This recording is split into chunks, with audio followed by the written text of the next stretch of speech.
Shalom, selamat berjumpa kembali dalam khotbah singkat melalui YouTube dan media sosial lainnya. Minggu ketiga bulan Januari tahun 2022. Khotbah singkat bertemakan nama-nama Tuhan. Namun pembahasan singkat terbatas pada 3 buah topik saja. Topik yang ketujuh, Yehovah Jireh, Tuhan yang menyediakan. Topik ke-8, Yehovah Ra, Tuhan adalah gembalaku.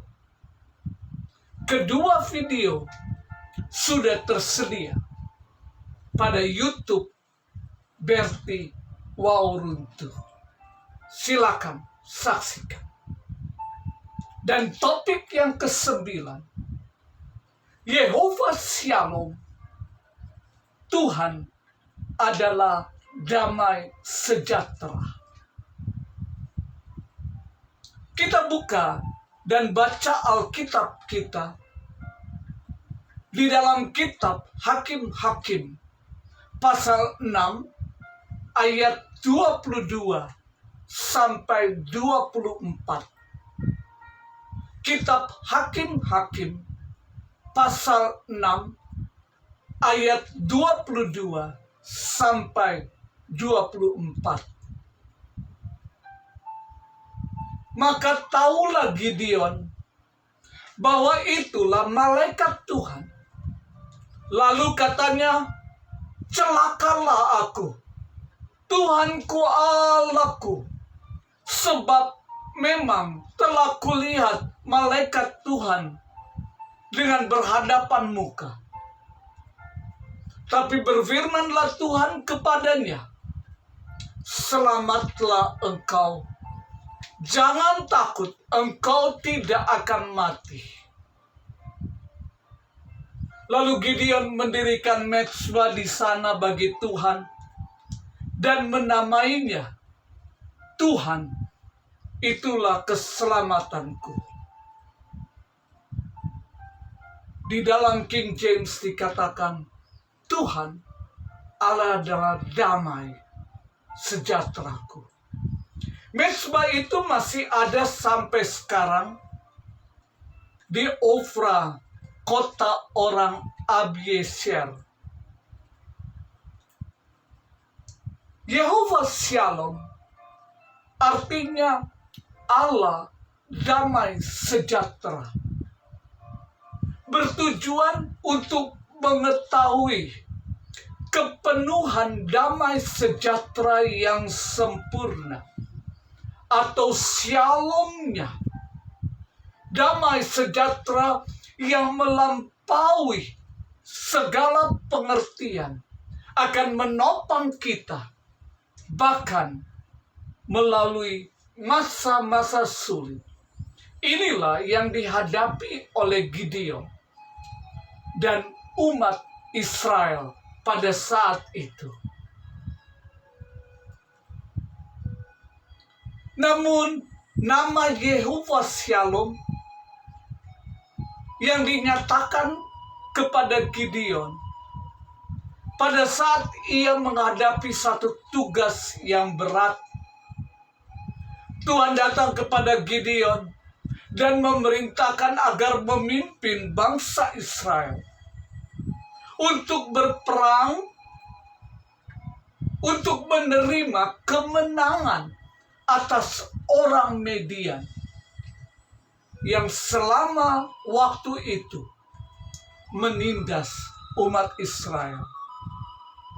Pada waktu mendapatkan tugas, Gideon merasa tidak berdaya untuk menjalankan tugas itu. Tapi Allah menyatakan dirinya kepada Gideon. Dan hal ini cukup untuk memberikan keyakinan bahwa Gideon mampu melakukan tugas tersebut.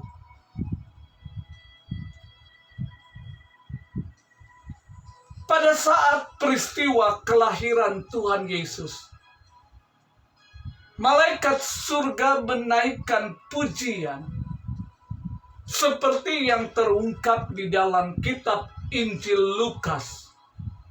Lukas pasal 2 ayat 14. Kemuliaan bagi Allah di tempat yang maha tinggi, dan damai sejahtera di bumi di antara manusia yang berkenan kepadanya. Kabar baik tersebut tidak hanya disampaikan kepada para gembala yang sedang menjaga sekawanan domba di padang Efrata, namun juga bagi setiap umat manusia di dunia ini, dengan satu tujuan, agar umat manusia dapat memiliki damai sejahtera jika mereka menerima Tuhan Yesus, Sang Bayi, sebagai Tuhan dan Juru Selamat pribadi.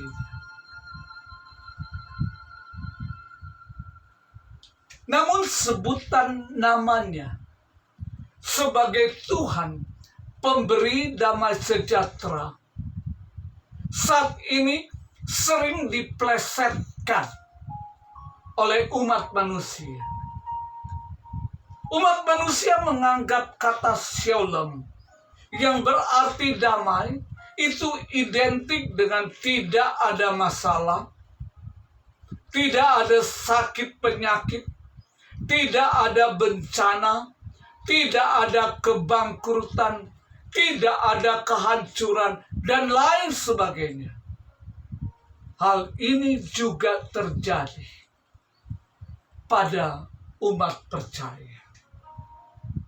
Untuk itu Rasul Yohanes menuliskan kembali perkataan yang diucapkan oleh Tuhan Yesus berkaitan dengan damai sejahtera dalam kitab Injil Yohanes pasal 14 ayat 27.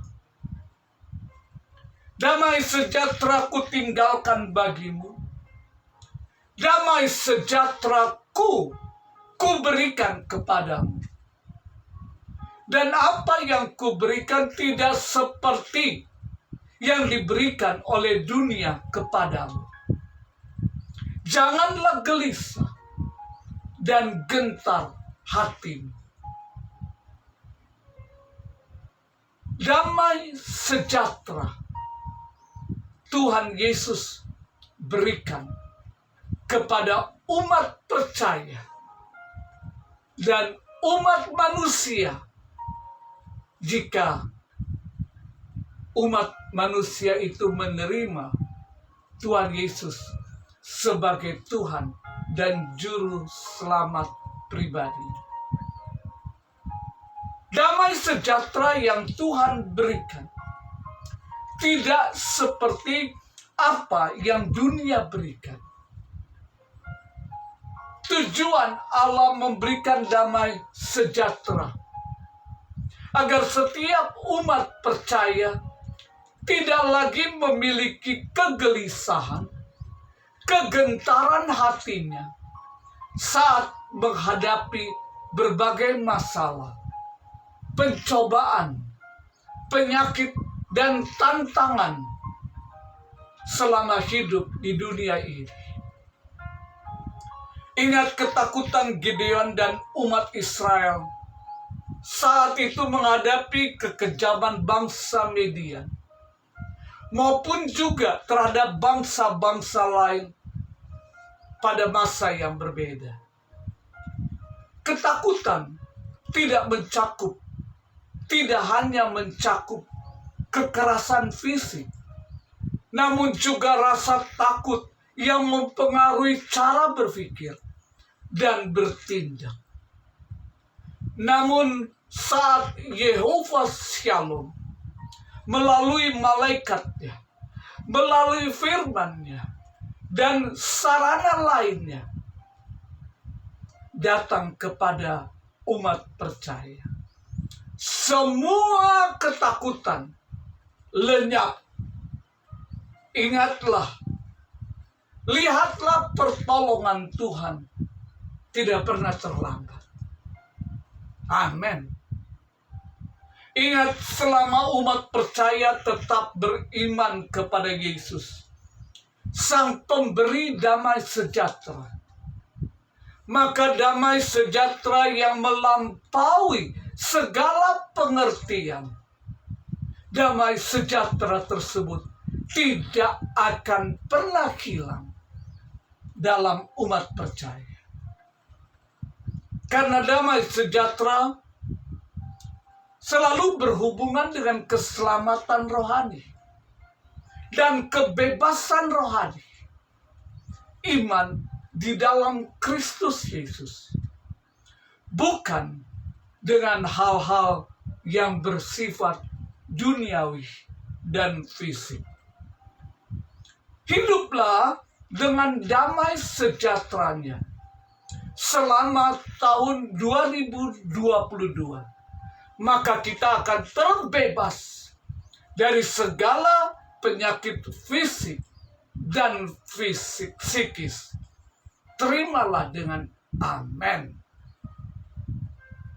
Terpujilah nama Tuhan.